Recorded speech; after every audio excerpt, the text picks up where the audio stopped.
Tai tęsiu savo kelionę po Lietuvą ir esu visiškai pakrašty Lietuvos, palei Latvijos sieną, ten, kur daugiausiai kritulių iškrito šiais metais. Atvykom pas ūkininką Praną, mūsų labai jau ilgus metus Syngentos klientas ir daug mūsų produktų naudoja. Ir žinokit, kai važiuojant į kiemą pamačiau šitus rapsus, pasakykit, čia yra fantastiška. Aš per visą Lietuvą pravažiavus tokio aukščio rapsų nemačiau. Tai tie krituliai pas jumis čia biški ir padėjo. Ar padėjo, ar labiau nukentėjot? Kaip buvo, sakykit? Ir aišku padėjo. Lietus tik tai to, kad mus vargino šaltis, šalnos ilgą laikotarpį, o po šalnų kritulių tai kažkuriom čia dienom tai gavom labai daug. Kaip su darbais? Labai trukdo tas lietus? Kaip jūs iš viso išsilaviruojat tarp to lietaus purškimai, tręšimai visi? Lietus tai aš nepasakyčiau, kad mums labai trukdė darbam. Mums daugiau trukdė darbams, purškimams šalti orai, šalnos ir dienos metu keli laipsniai tik pakildavo. Tik tai keli laipsniai pas jumis čia buvo, nes likusioje Lietuvos daly tai buvo toks pakankamai nemažas skirtumas. Aišku, jisai nebūdavo ten virš 10, bet vis tiek. Ne, keli tik te buvo. Tai reiškia šalta čia pas jumis kaip turi būti jau buvo. Jau ne šalnos, o šaltis tikras. Tikras šaltis, nes vanduo kibirė palikus ar kur nors balos jau užšalė ledas. Dabar stovim šičia, papasakokit, kokią veislę rapsų. Yra triatlono veislė. Triatlono veislė. Labai gražiai atrodo. Labai gražiai, labai spūdingai. Ir kas man kliūna akis iš tikro, kad ankštarų, tai tikrai šiai minutei daug ir jų nėra, kad nesimato to šalnos pažeidimų, kad ten ankštaros atmestos ar kaip būtų. Kažkaip čia pasisekė jums. Čia irgi sunku pasakyti, mes klausomės, kad kitur sako, vienam krašte lauko vienaip atrodavo, kitam kitaip. Čia stovim prie kelio, tai gal taip, o gal kitam blogai. Gal ir taip, bet bent jau iš čia, kiek aš matau, tai tikrai, kad labai gražiai atrodo. Dabar darbai rapsuose jau viskas baigti?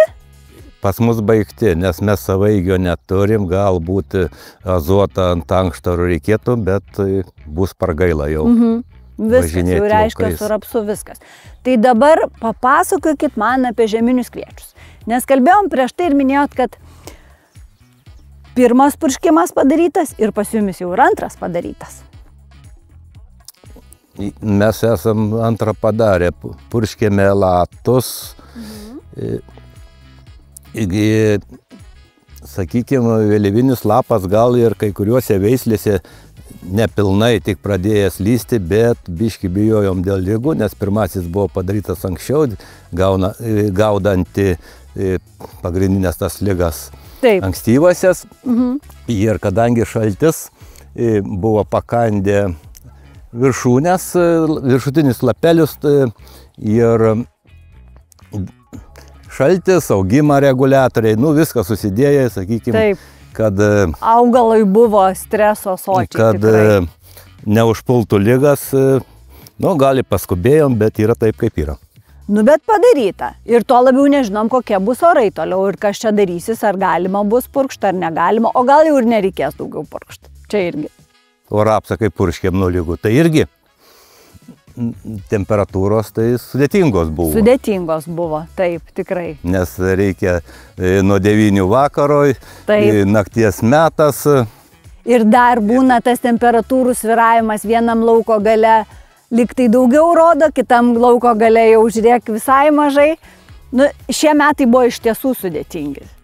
Pavasariniai tie tikrai, bet tai, ką matom dabar, šiai minutį laukuose, tai truputį džiugina akį juk.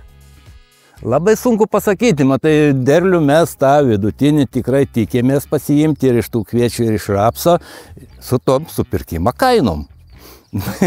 Kaip čia seksia suvesti tos balansus? Jo, čia skaudulys. Bet tikėkime, kad jos pasikeis, nes jau girdėjom šiandien kažkokias prognozes, kad gal vis dėlto birželio pabaigoje tos kainos keisis. Tai aš labai linkiu visiems ūkininkams, kad taip ir būtų.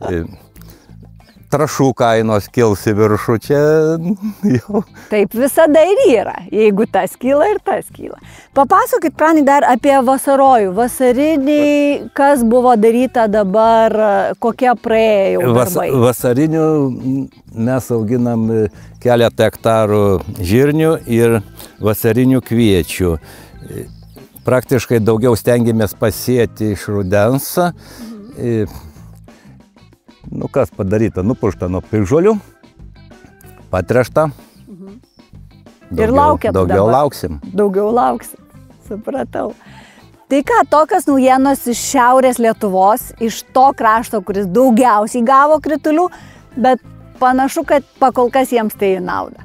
Tai ačiū Jums labai ir iki kitų susitikimų. Už Jūsų produktus. Dėkui.